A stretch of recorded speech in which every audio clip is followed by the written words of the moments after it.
Hello and a very warm welcome to a milestone episode of the Internal Comms podcast. I'm Katie Macaulay and this is our 100th episode. To our regular listeners, your continued support and loyalty has been incredible. Thank you for being part of our journey. And to those of you joining for the very first time, welcome aboard. Every fortnight, I invite a communication expert, an in-house practitioner, academic, consultant, or author to sit in my podcast hot seat. And together we tease out insights, advice and inspiration for those of us working in internal comms. My guest today is Daniel Mendez, an experienced internal communications professional and the driving force behind the hashtag #CommsJobs. There's no other term for it. Daniel is a super connector. He very generously devotes his spare time to helping comms professionals move forward in their careers and navigate what can often be a complex and bewildering job market.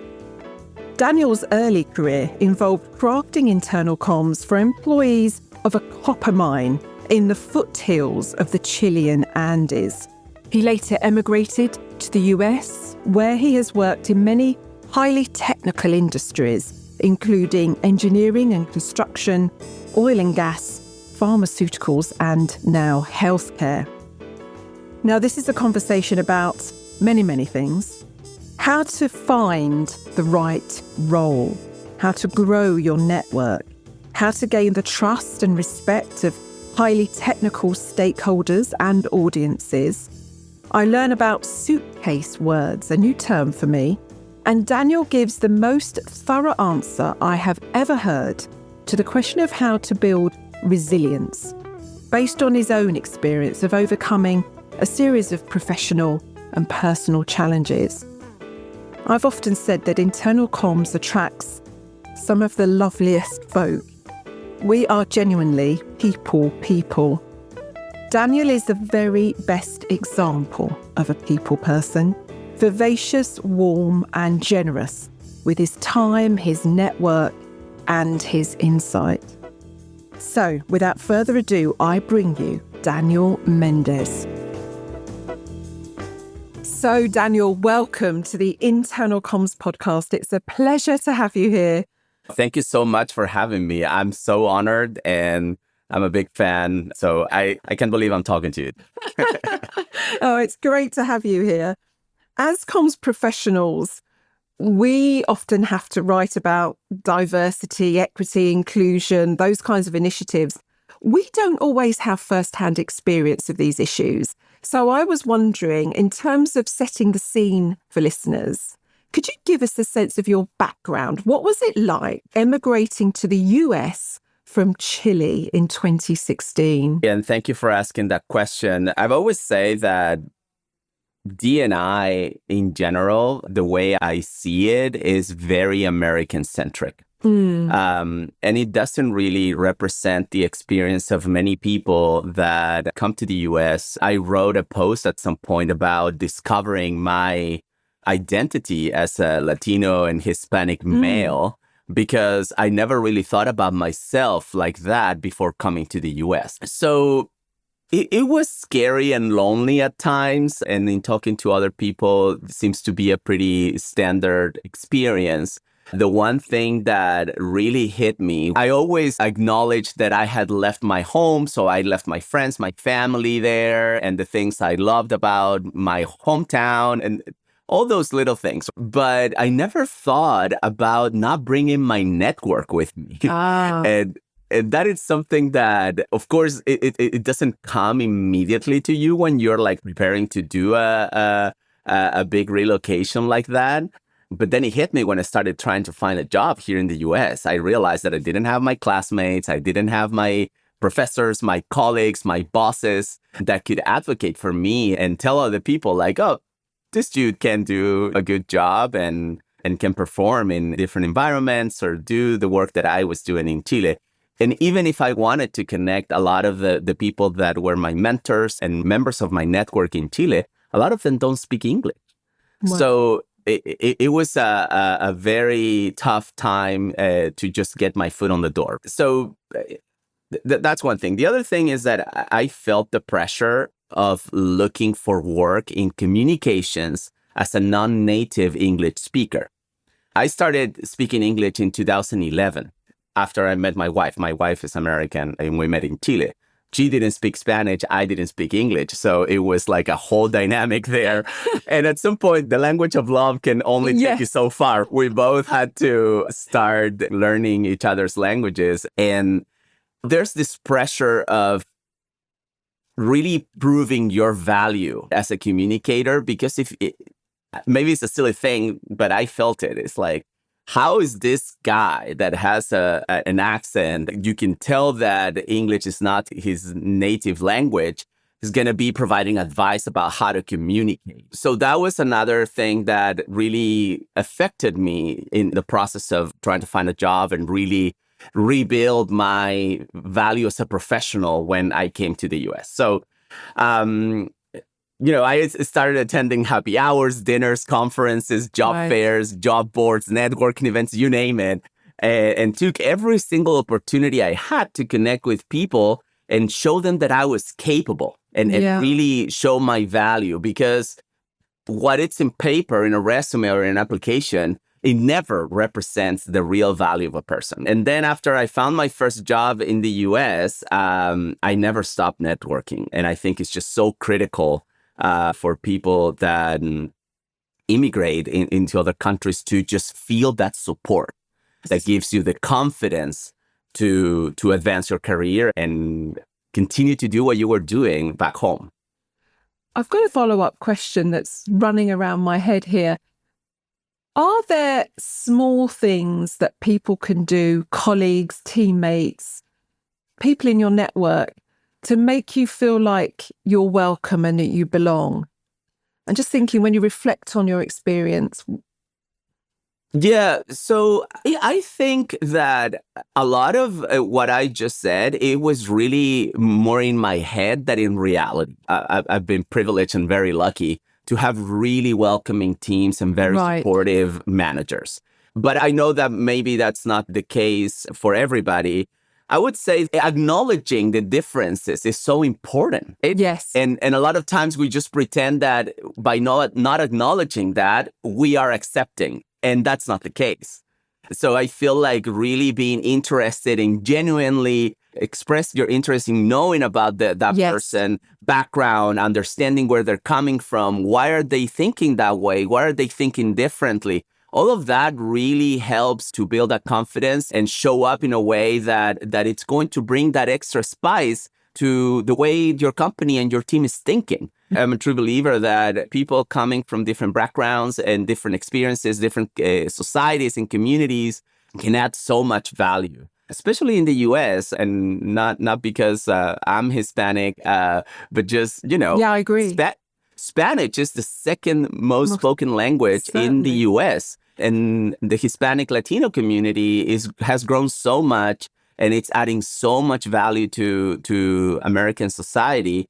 And I feel like there's still a lot to do in terms of positioning and building leaders that will lead organizations that are representative of those communities and addressing the needs of those communities head on. I had someone else on the show talk about the importance of seeing and celebrating difference. And that's exactly what you've said. It's exactly that. Yeah. 100%. Yes. And just have that curiosity of understanding the point of view of others is just so important and such a critical thing to make people feel welcome. You provide an incredibly helpful service to the comms community because you are the person behind the hashtag CommsJobs. First of all, what inspired you to launch this service? So hashtags can't really be owned. They come out there and they just grow. They're very organic. So I appreciate you saying, like, I'm behind the CommsJobs. There's a lot of people contributing to it. It's just that I've been very intentional about adopting it and positioning and dedicating that to building a community for communicators. So all of that actually started as part of this effort of rebuilding my network in the US. 3 years ago, I was working at a company that announced a significant round of layoffs.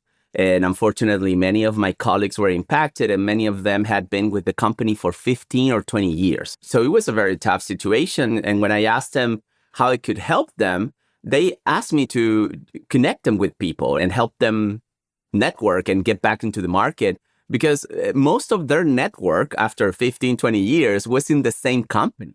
The last time they actually interviewed outside of the company was decades ago. Yes. And they didn't even know where to start, right? So in having those conversations, it hit me. I spent a lot of time curating my LinkedIn network by following and connecting with many communication professionals during my time when I was looking for a job. And because of that, of how curated my feed was, I was seeing a lot of jobs that were popping up in my feed. All these hiring managers or members of the hiring team that were advertising. So I told my colleagues, look, I'll start posting these jobs and I'm going to add this tag, comms jobs, so that you can follow it. So that's how it started. And the whole thing took off, which I didn't expect it. And today there's just thousands of followers of that tag. And my followership has grown significantly because I feel like there was a gap there that was not being filled. It's become this beautiful thing. I get really lovely messages of people thanking me for posting a certain job, or telling me that they landed a job through an introduction I made, or just telling me they feel helped and supported in their job search. Because again, it could be so lonely and overwhelming. And just knowing that there's a group of people that are genuinely interested in sharing opportunities and connecting with people and helping each other just really adds a layer of comfort and trust that helps so much in a job search. You've now got nearly, I think, 8,000 followers on LinkedIn. More than 2,500 people are following the hashtag CommsJobs. Is there a secret to growing your community online when you reflect on what you've achieved? There's a lot of advice out there on how to build communities. And I honestly have been learning along the way, winging it in the beginning. But I would say that the biggest thing is like building, growing, and maintaining an online community takes time and dedication. That's the first thing. If you're not willing to put the work, to be consistent and show up every day, then it's just not going to stick, right? Right. And the things that have worked for me are, I guess, the first one is really focusing on a specific audience and a specific need. All communicators like us hate when you ask, who's the audience for this? And they tell you everyone, right? No, it is not everyone. Focus on a specific group of people and offer them something uniquely valuable. What do they need? How can you help them? How can you bring them value? It's really all about the other person. It's not about you. Yeah. I see a lot of folks trying to build their online presence with a very self-focused approach, and their content just doesn't resonate with others. So that is one thing I would say. The other thing is what I mentioned. It's very critical to be consistent, very intentional, and relatable. Right. You have to build this habit of putting your thoughts out there, connecting with people, having a two-way conversation, and not just throwing stuff and let it be, right? And that content needs to connect with others. And the last thing I would say is that you have to be ready to pivot.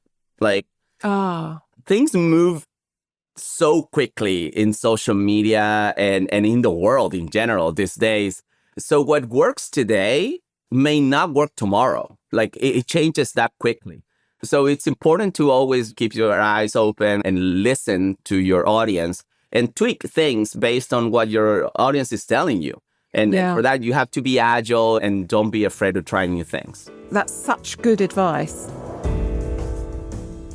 This episode is brought to you by my IC Masterclass. This is an on-demand, self-paced learning journey for internal comms professionals looking to turbocharge their career.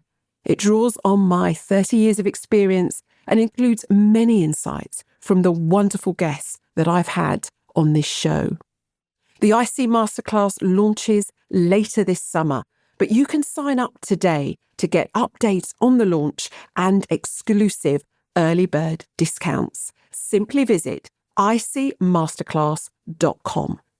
This is a comprehensive program, 8 work streams, more than 6 hours of content, all designed to give you confidence, capability, and inspiration. Register your interest today. That website again, icmasterclass.com. Can you share with us what you're up to now during your Friday lunch hour? Yeah.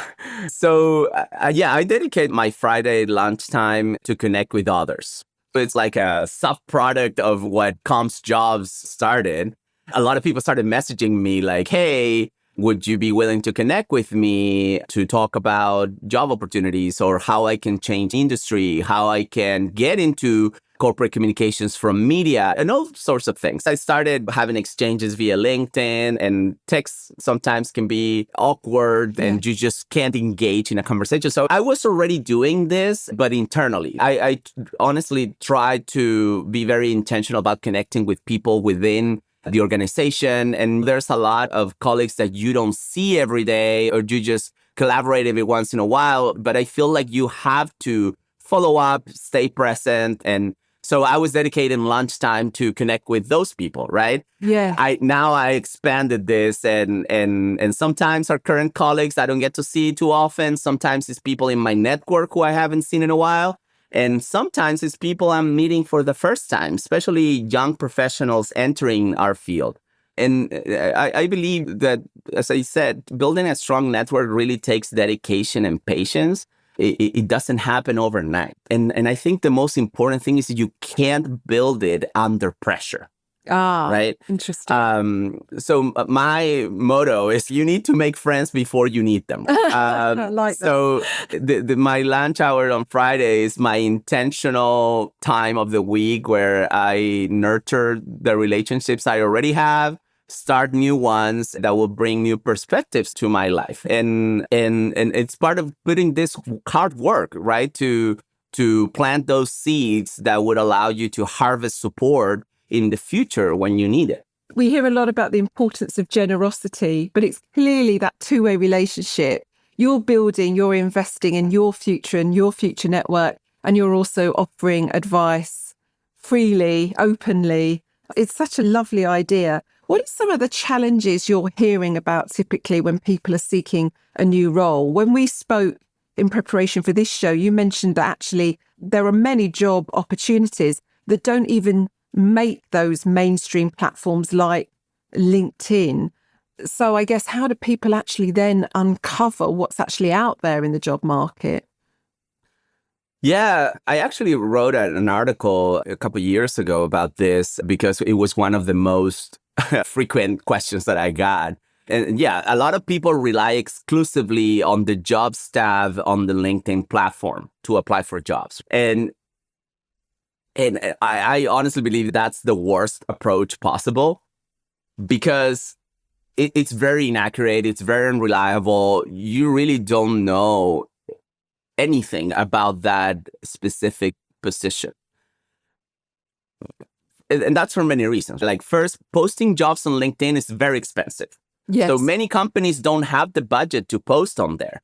And even companies that invest in having a job post on LinkedIn don't post all the openings that they have because they have to prioritize. There's just a certain amount of slots depending on the membership they have or the account they have to post. So they have to prioritize. So there's a lot of jobs that are not listed there.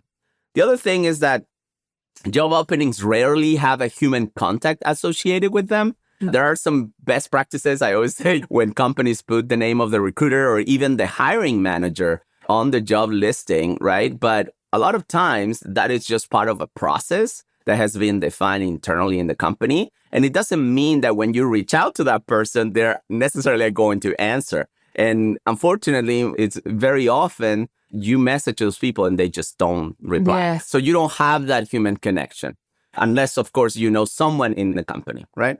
So my recommendation is to always start from a human connection. And that's something also that I've brought to comms jobs. I really appreciate folks that are sharing directly from the jobs board and they say, hey, there's an opening here. But all of the posts that I amplify through comms jobs are from either a hiring manager or someone that it's in the hiring team. That is something very intentional that I've put as a critical part of that effort because I want people to start from a human connection.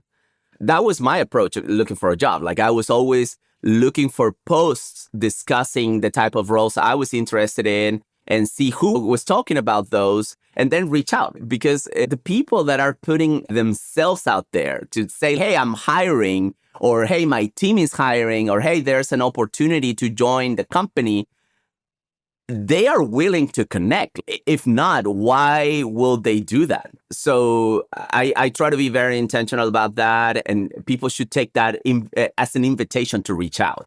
And I always say, like, the worst thing that can happen is that those people don't respond. Yep. Right? And if they respond and you don't get the job, at least now you have a connection for the future. Yes. So no matter the outcome with that approach, you always win.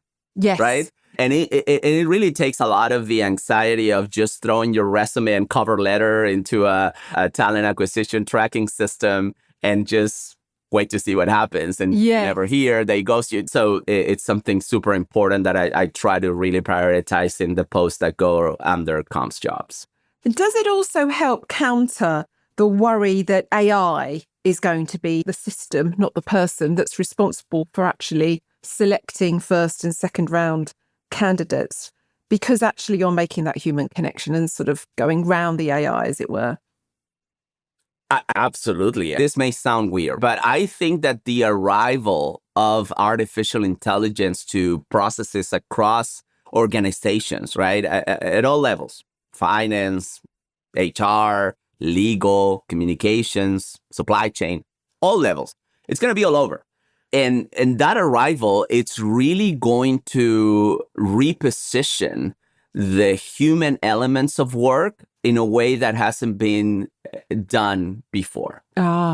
Because I feel like because we didn't have the ability to easily automate things that are not very value add, a lot of people do work that is very mechanical and it's very machine-like. But as we start moving into automating those and adopting technologies that will make it easy for everybody to do that, then you can start focusing on the human side of everything, right? A lot of people are scared about AI taking over, but I always say, don't focus on that fear. Focus on the things that AI won't be able to do. And one of those things is that human connection. Some people would say I'm wrong, but I honestly believe that AI, and even if we get to a point of AGI, artificial general intelligence, the things that are awakening the deepest soul of our essence, right, as humans, will never be replaced by AI. That it's something that you can't duplicate it in artificial space. It's so complex. So yeah, sorry, I kind of went very deep there, but I feel like definitely as AI enters the game, I feel like those human connections are really going to matter more than any other time. Looking at your experience, you have largely worked in the technical industries. You've worked in engineering, construction, oil and gas, pharmaceutical, healthcare. I'm just wondering, has that been a deliberate choice? And if so, why? I think there's always a little bit of luck in things, and there's also a little bit of being deliberative about the decisions that you make, right?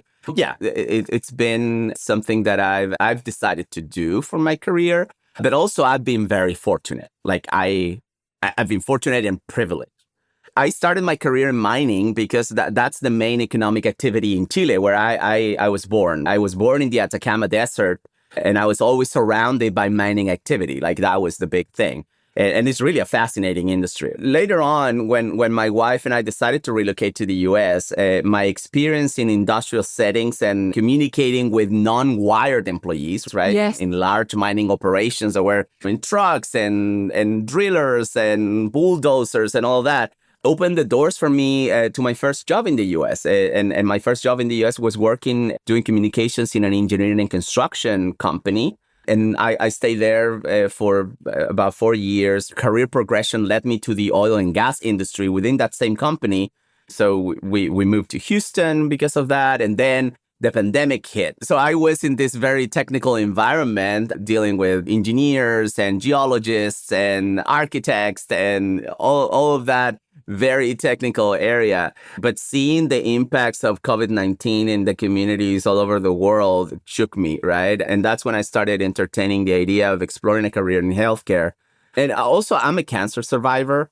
So I've always been inspired by people who dedicate their lives to saving lives and serving those who are fighting the good fight. So bringing it all together, I had solid experience managing functional communications like HR and IT technology and supporting C-suite executives. And I figured those are very transferable skills across industries. Human resources is always human resources, no matter where you are. Technology is the same. The use cases are different. The applications are different, but in essence, it's the same. Same with finance. So functional communications is a very transferable skill, right? Yeah. So given my experience supporting technology organizations in large multinational companies before, I was able to land a job in a healthcare company, and I continue to be amazed by the work we're doing in the industry, especially in times like this when science and technology are really defining the future of health for everybody globally. Yes. And it's so interesting. It's mind-blowing. It's like you're living in this science fiction movie, but things are happening in real life. Just backtracking slightly to those non-wired employees, you described the guys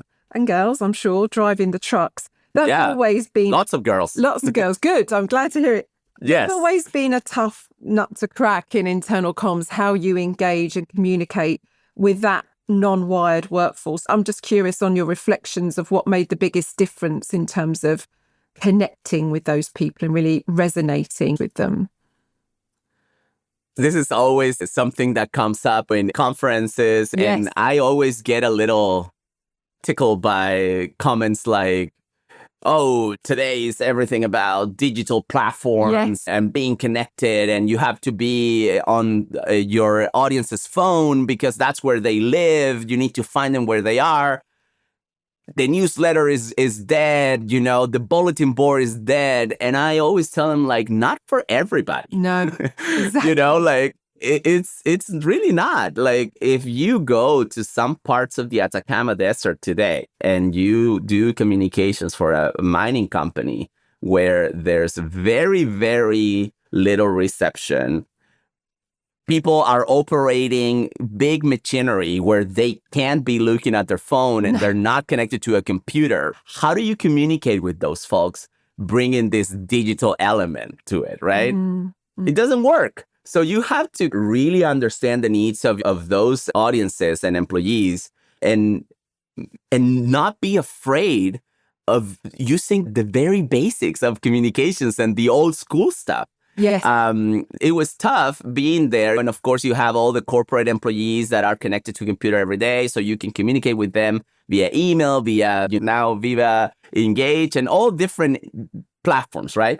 But all those other folks that are in operations, in manufacturing, and in these industrial settings, they just don't have access to that. So what do? You print stuff. You go to the bulletin board. You use digital signage. Yes. You show up to their lunchroom and talk to them, sit on their tables. Those are the type of things that you do. There's this pressure in the industry of always leveraging digital and not looking old school. But sometimes you got to do what you got to do. You need to do what works for your audience. So that is one thing. The other thing is that, again, these people that are in very technical jobs and they have positions where it's very hard to reach them, I think the main challenge for a communicator is to fit in.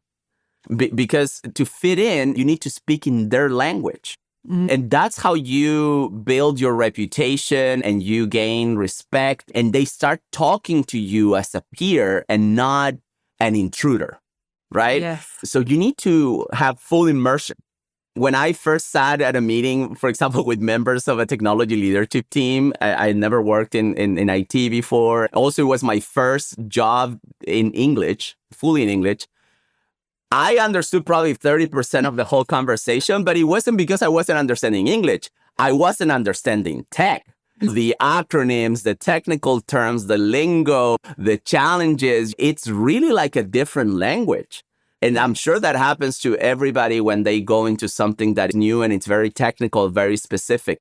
So you need to learn to speak that language of the function that you're supporting or the audience that you're serving and demonstrate that you're one of them. Yes. Right? You're one of them. You can talk to them as peers, but never forget that you're a communicator and your career path is in communications, unless that you want to change jobs. If you want to become an IT person, that's fair and that's great. But one thing is being able to blend in. Another thing is to believe that you are part of that function. You're not. Yes. You're a communicator. Yeah. And I love that answer because I think you need to understand the technical terms. Your stakeholders need to know you get it.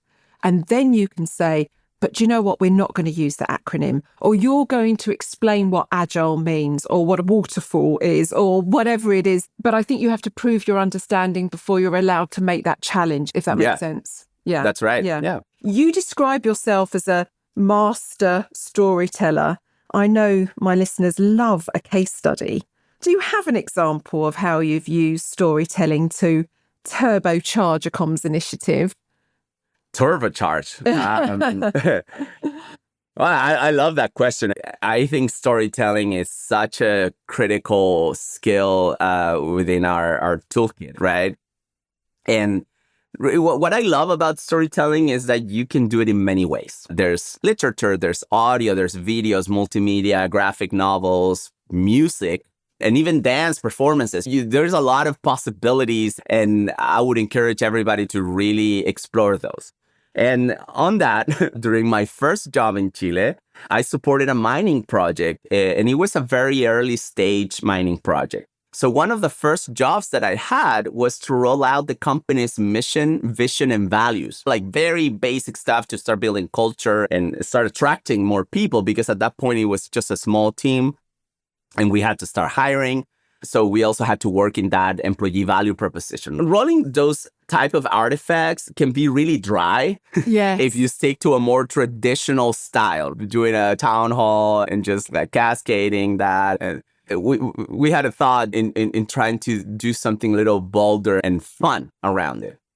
And again, I think I was privileged because my team was very receptive of that, but also we had a lot of room to be creative because we were starting. So we weren't dealing with a lot of legacy stuff. So I acknowledge that. But one of the first groups of people we hired at the company were young trainees looking to build a career in mining as machine operators, truck drivers, like very specific to work in the mine pits.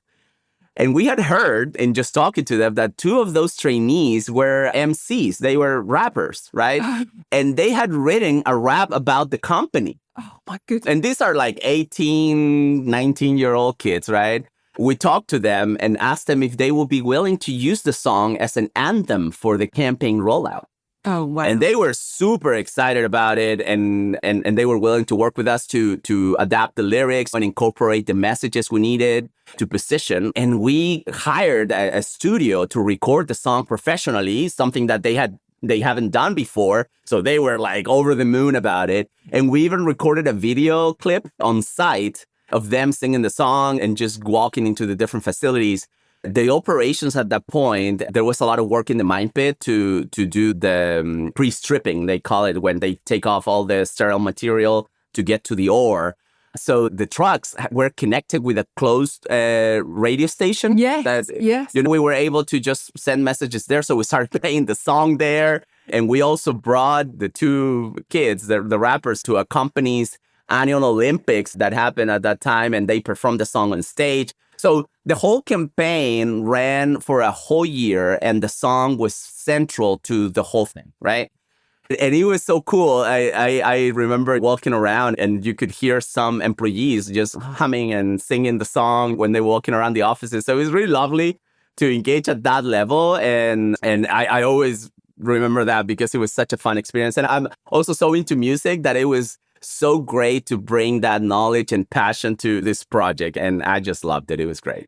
I have to tell listeners, I am looking behind you at, I think, 6 guitars, acoustic and electric. Is that right? Yeah, there's 5 guitars and a bass guitar. So the love of music is very real. I love that example because we think about user-generated content, or we ask people for their stories. But what goes through my head when you were sharing that is what a great way to break down generational boundaries between workforces as well. Inviting your youngest colleagues to be the central pillar of a campaign. I think that's such a lovely idea. User-generated content is in vogue today. Everybody's talking about it. And really, when you're listening and again, getting involved and immersed in conversations of those groups, and you're not living in an island, right? You hear this thing. And I also want to pick up on the point that you mentioned that you were using closed circuit radio to play the song. What a great way of reaching people inside their trucks. Again, it's what you said before about understanding the way they work, how they work. You've got to be there, almost observe it before you can communicate. Yeah. You had a very successful career now. You've worked for some major organisations across different sectors and countries. You mentioned earlier being a cancer survivor.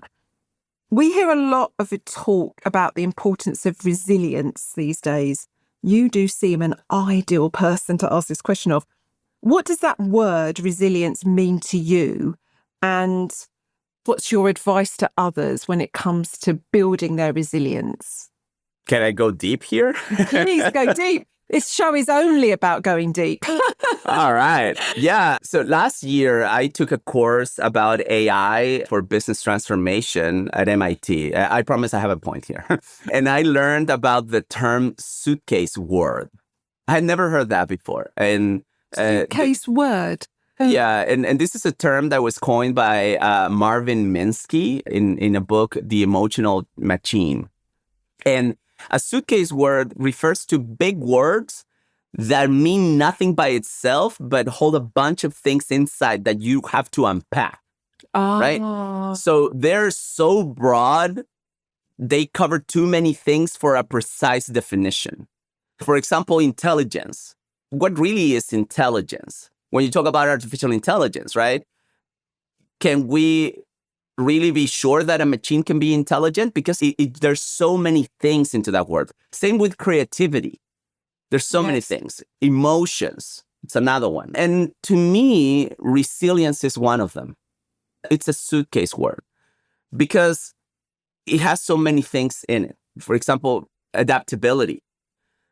To be resilient, you have to be able to pivot and approach things differently depending on the situation or the environment, what's happening at that point.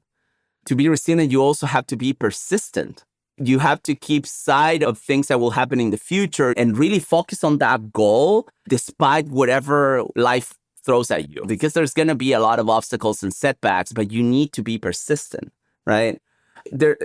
In resilience, there's also a lot of learning because with change comes so many different new things. So you have to have this growth mindset of acquiring new skills and knowledge that will enable you to remain relevant and effective as you're trying to achieve that goal that you're setting. Another really important element of resilience is emotional intelligence, because you have to be able, as you're going through life or whatever it is that you're doing, you have to manage your emotions and understand the emotions of others, because that is very critical to maintain your own morale and the people surrounding you, that it's going to enable you to be resilient. So that's why I say there's a lot to unpack there, but also resilience is very personal because, as you were saying, the cancer, the relocation, having kids, being married, living in different parts of the country, all of that, like my personal journey has given me a perspective that is very unique to the perspectives that all other people will have. And I honestly feel that all of those experiences and things that I've gone through life have allowed me to face challenges, with a positive outlook and allow me to be resilient. That is the most comprehensive answer to a question I think I've heard for a very long time. You're also doing this in a language that isn't your first language, although I know you've been living and working and speaking English for many years. I'm just curious, after just listening to you there, do you dream in English now? Or are there times when you just think, oh, I wish English had a word for that Spanish word that's so perfect that if I use, no one's going to understand? Oh, yeah, all the time. That's funny you mentioned that, because there's this thing that people say that when you start dreaming in the language that you're trying to learn, that's when it's clicking. And it's really a magical thing when I feel like at some point when you're learning, like you're always like processing first, right? And it takes you longer to react. I like to think that I'm funny, right? But I always tell my wife, I am funnier in Spanish. And I feel so frustrated when we were in conversations with friends when I was still learning English that I thought about really funny puns and things. And I just couldn't find the words in English to say it. And then just the moment passed and I'm like, dang, I missed the opportunity, right? And when then I was able to crack a joke and make people laugh in a different language, it's just like another, like, that's really a goal. And it just felt awesome. And yeah, we're getting there. This episode of the Internal Comms podcast is brought to you by my very own Friday update. Would you like a short email from me, never more than 5 bullet points long, giving you my take on the week's news from across the world of communications? This might be the latest reports, books, podcasts, conferences, campaigns that have caught my eye during the week. I always limit myself to just 5 nuggets of news so you can read it in record time, but still feel a little bit more informed, hopefully a little uplifted as you end your week. Now, this is subscriber-only content, which was initially intended just for AB colleagues and clients. I don't post this content anywhere else, so you do need to sign up, but that is super easy. Simply go to abcomm.co.uk/Friday. We just need your email address. And it's equally easy to unsubscribe at any time. So give it a go. That sign up page again, abcomm.co.uk/Friday. And if you do choose to be a subscriber, I very much look forward to being in touch. Just in the last few minutes of the hour that we have together, let's pop over to those quick fire questions. All right. I know you are a tech enthusiast. What's your favourite digital tool for comms at the moment? There's a lot. I want to disclose, I'm not being paid. I love Otter AI. I don't know if you're familiar. Yeah. Okay. Oh my gosh, it's just elegant and beautiful, and it just provides really great insights, and it's easy to use. It's not expensive. It just has a lot of things to love about, and I think it adds a ton of value to communicators. Are you mainly using it to get that transcript of audio content? It's got a lot of AI features now, so it'll give you summaries and key points. Are you using it for all of those things? Yeah. Speech to text, analysis of that, summarizing notes for meetings and things. I use it mostly in my personal life, though, because internally we have Microsoft Copilot. So it really makes way more sense to use that because it's integrated with the Office 365 suite. So Otter AI is more for me. So for example, if I attend a conference or I go to a show that someone is presenting, I just pop it up sometimes and just start recording. And then it helps me remember certain things, or with my notes, double check. And it's just so convenient.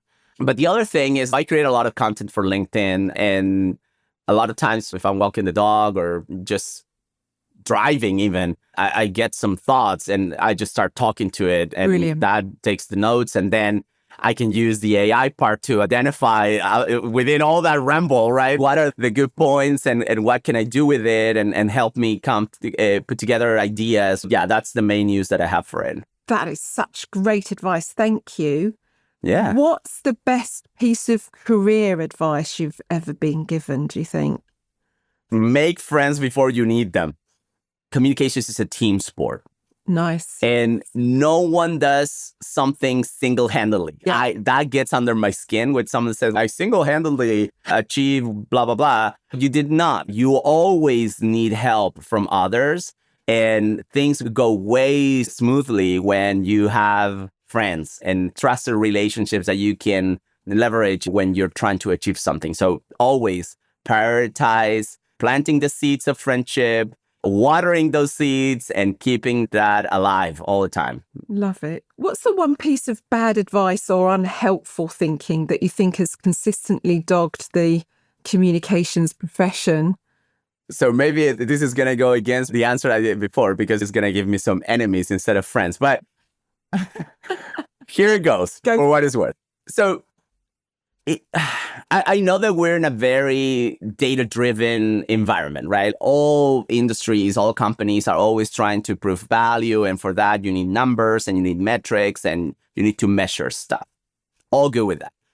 And I love data, honestly. I believe that in communications, there's many things that you can measure and you can get accurate metrics to see if things are working and you can improve. But it really gets under my skin when I hear leaders insisting in measuring, ROI or the value for every single communication activity, because I honestly believe that we work in things that can't be measured. There are some things that can't be measured. And I get it. They speak numbers, budgets are quantifiable and all, but the insistence of measuring every communication action, it's really unrealistic. And the reason why I say that is we often influence intangible things like brand reputation, employee engagement, customer loyalty, right? So if you try to measure that with in a way that it's very comprehensive and accurate and it's meaningful, there's really not a good way to do it. And we sometimes try to fit approaches to measure things that are quantifiable into this, and we waste time because the results that you get are not valuable. So I always say if we focus solely on metrics that can be easily quantified, we can neglect the long-term benefits of effective communications. I know very few companies that will follow a communication action or a cultural change to measure it for 5 or 10 years. Everybody wants immediate metrics. And sometimes our work takes time. Not sometimes, most of the time. Trying to pretend that we can measure everything, and whoever is selling you solutions to do that, our run. Like, no one has been able to do it yet because it's just sometimes it's not possible. And we need to learn to live with that. And we need to help educate our leaders on the things that we can measure versus the things that we can't. I couldn't agree more with you. Deep down, what I believe is that as the demand for measurement goes up from stakeholders, real belief and understanding in the value of communication goes down. So the more they're wanting proof, the more that's telling me intrinsically, intuitively, you don't really get it. So that's always been my warning light when there's a lot of talk of ROI. Love that answer. Finally, then, we give you a billboard for millions to see. And you can put on that any message you like, Daniel. What are you going to put on your billboard? The end is near. Just kidding. All right. So quick story here. A couple of weeks ago, I visited a brewery with my wife and the kids. I have 2 boys. They're 9 and 7. And they found a Jenga Truth or Dare in one of the tables, and they started playing. And when they started reading the messages, they were appalled that some of the dares were like, pull someone's hair or kiss someone's big toe and things like that. And they found a couple of pieces that were empty. They didn't have a message. So they asked me for a pen to write something down. And one of them wrote, be kind to others for 38 hours. I don't know, random number. And the other one wrote, help someone in need. Oh. And it was so touching. I felt very proud as a dad. I will go with that. Be kind, be helpful. I love that. Thank you so much. This conversation has been an absolute delight, Daniel. Thank you so much. Oh, thank you for giving me the opportunity to share my thoughts and the invitation to join so many other communicators that have been in this podcast and love what you're doing and bringing these voices to learn from each other. Really grateful for the opportunity. And we should say a final shout out to Mike Klein, who connected us. So thanks, Mike. Yes, Mike. Keep at it. Thank you, Daniel. So that is a wrap for our 100th episode of the Internal Comms podcast. All the links you need for this show, including a full transcript, can be found on AB's website. Head over to abcomm.co.uk/podcasts. If you did enjoy this episode, I have a small favour to ask you. Please could you like or rate the show on your podcast platform? This just gives the algorithms a little nudge in the ribs and helps your fellow comms professionals find our show. Coming up, we have some senior in-house internal comms practitioners at some very successful, well-known organisations, including the head of internal comms at Reddit. You really don't want to miss that one. The Senior Director of Corporate Communications at Iron Mountain, and until recently, the Global Head of Internal Communications at Spotify. So you may want to hit that subscribe button today. Thank you to Daniel, my producer John, sound engineer Stuart, content manager Maddie, designer Rob, and the rest of the fabulous team back at AB who keep this show on the road. And finally, my heartfelt thanks to you for continuing to choose the Internal Comms podcast. This show would be nothing without you. So until we meet again, lovely listeners, stay safe and well. And remember, it's what's inside that counts.